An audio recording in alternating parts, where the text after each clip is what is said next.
Good morning. I hope you found the way you are here easily. Welcome to the first conference here in Munich. Thanks for coming here. Thanks for your time, for your enthusiasm for coming here. I'm really happy to announce our first Wisdom Together congresses here in Munich. The very first thing I want to do is to thank everybody for coming here, for making it possible that we can spend 2 days here. The Kamphausen Verlag, the Goethe Business School, Kamphausen Publisher, Printing Company Dersch, and of course all the people who were ready to put their attention, their energy, to bring their attention, their focus, their energy into this project to make it possible. Thanks to the Wisdom Together team from Dublin, from Oslo, from Sarajevo, from Munich, of course, and all the innumerable friends and partners who made it possible for us to be here today. And I'm really looking forward to these 2 wonderful days with you.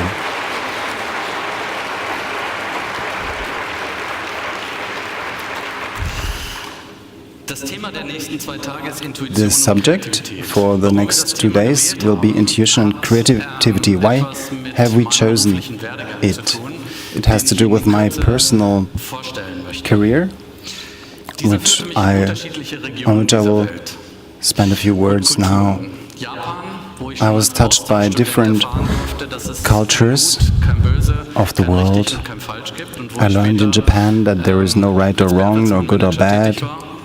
I was working there as a manager for Bertelsmann publishing company. In Korea, I could learn how, under what pressure you can get when you want to fulfill the rules of the business. I worked for Google in Boston.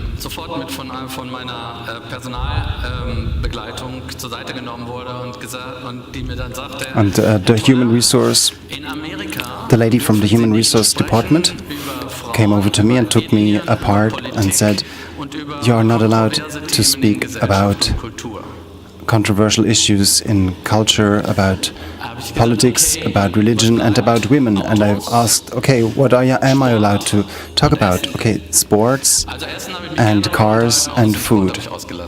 So I loved to talk about food, but I left out cars and sports.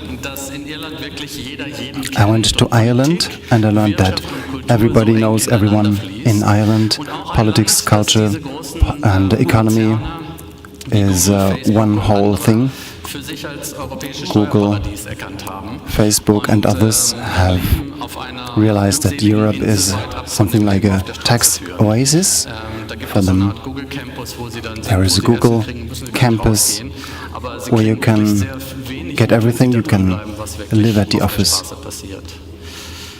You can live at the Google campus without having to go out at any time.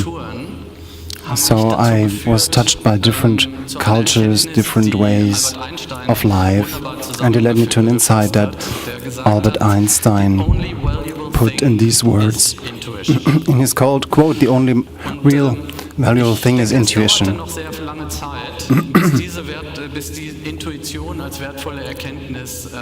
I think it will take time, and it took time, it has taken time already, until intuition has been more recognized in its own value. Without creativity, without intuition, no creativity. Without creativity, no development. And in these times of artificial intelligence, of technology, of digitalization, it is so important to direct our focus onto intuition and creativity. This is why we have chosen this topic for these 2 days. Intuition is as old as life. There are so many different approaches to explain intuition, scientific approaches, spiritual approaches. One professor from the Max Planck Institute, Arvind Laszlo, says that intuition is something like gut feeling. Erwin Laszlo, however, talks about the field that is going beyond the human personality, the human body. Who has been interested in quantum physics has heard about this.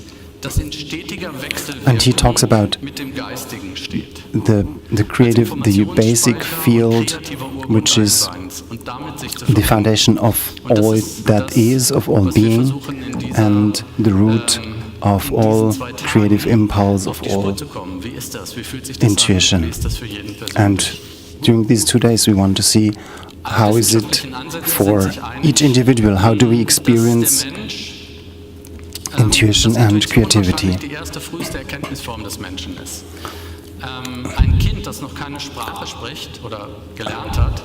A child who has not learned any language yet can still feel what the parents are talking about, what adults are talking about, because they just feel. And the most ancient cultures which had not had language, they have already acknowledged the duality of the human psyche, of the human mind. But this rational myth, this hype of rationalism that we have been into for the last 200 years, which has coined our understanding of the world so much over the last 200 years, is really outdated. Peter Drucker, manager, talks about discontinuity and insecurity. We live in a world of discontinuity and insecurity, and to go beyond paradoxes, we need intuition and creativity. Steve Jobs is often quoted, but I chose somebody else from Japan, Mr. Matsushita. He is the founder of Matsushita Corporation, which is known today as Panasonic. And he said, way back in time, how deep, no better. What you really have to rely on is your own intuition. And when it comes down to it, you really don't know what's going to happen until you do it. This means that trusting intuition, trusting your own feeling, and not judging, not valuing by your own rational mind is what we strive for. This is why we chose this topic, and that we want to give an impulse into strengthen trust into our own soul, or whatever you may call it, into our own intuition, our own creativity. The term intuition comes from the Latin word. In means into, and tuitio means see. And there is a philosopher who has said 300 years after Christ that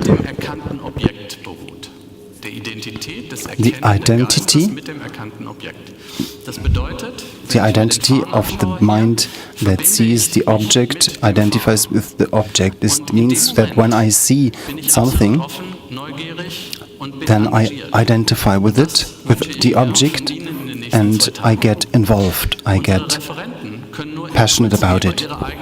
And this is my wish for you for these 2 days now, because the speakers will not give you intuition, they give you impulses, and my wish for you is for you to allow this creative process and to share your own impulses with other people, to discover your own creative possibilities, to redevelop the world, to change the world, because I believe that this is what we need now.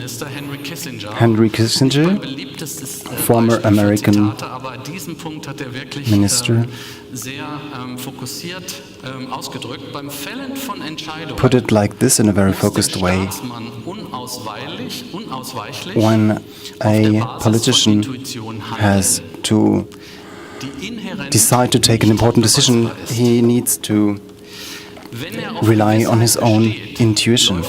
When he insists on security, he runs the risk of failing. And this is what we see today a lot in politics and in economy. We live in a world in which intuition has the possibility to see the whole picture. So intuition is far beyond rational thinking.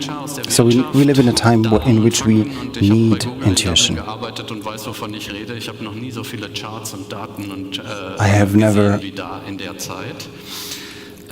I have never seen so many charts and PowerPoint presentations as during my time in one of the last companies I worked in.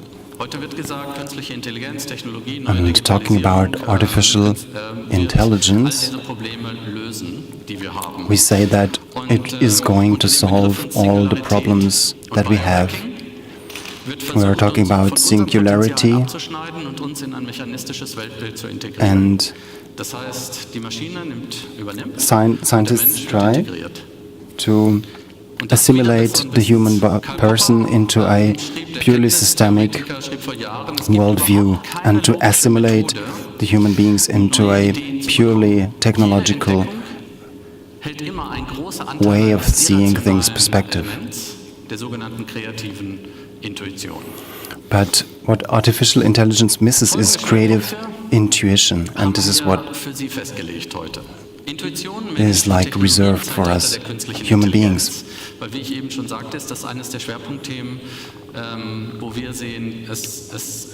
One of our most important issues that we are focusing now as a humanity on is, are we going to become more and more conscious of our own potentials and our own creativity to consciously create a new world?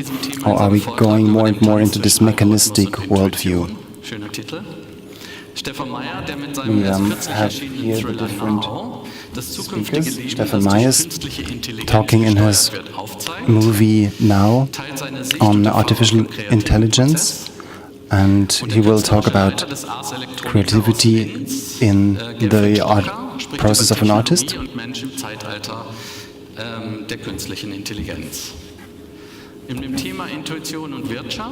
Intuition and business. We have Helmut Lind. He talks about intuition in leadership. And Martin Kalungubanda talks about Theory U and tells stories about Nelson Mandela.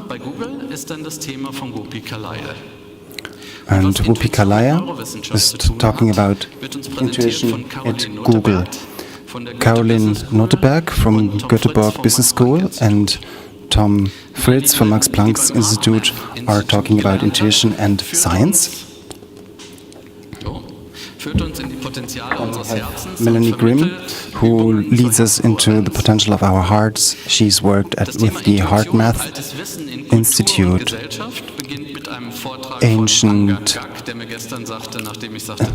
creativity and intuition in ancient cultures will be presented by Angangak, who said yesterday, just present me as uncle. Angangak means uncle. He is an elder of the Kalalit Inuit, traveling the world, and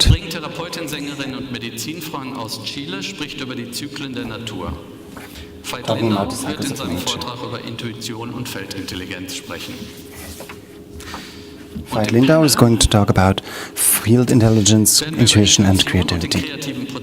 Intuition and creativity from very different perspectives.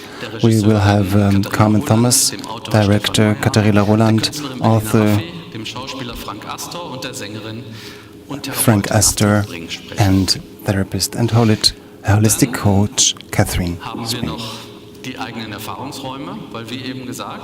So then we have the workshops, we have space for experiences, because we want to be able to be actively creative, we want to share our insights, We want to make experiences, so we have a choice of workshops, 2 to 5 workshops. There will be lists after the first tea break on which you can sign up for the workshops you want. We have Thilo Watzlaw, Veit Lindau, Gabriele Kowalski, Thilo Wandelek, Melanie Grimm and Andreas Mascha. You have all the speakers who are giving workshops in your program,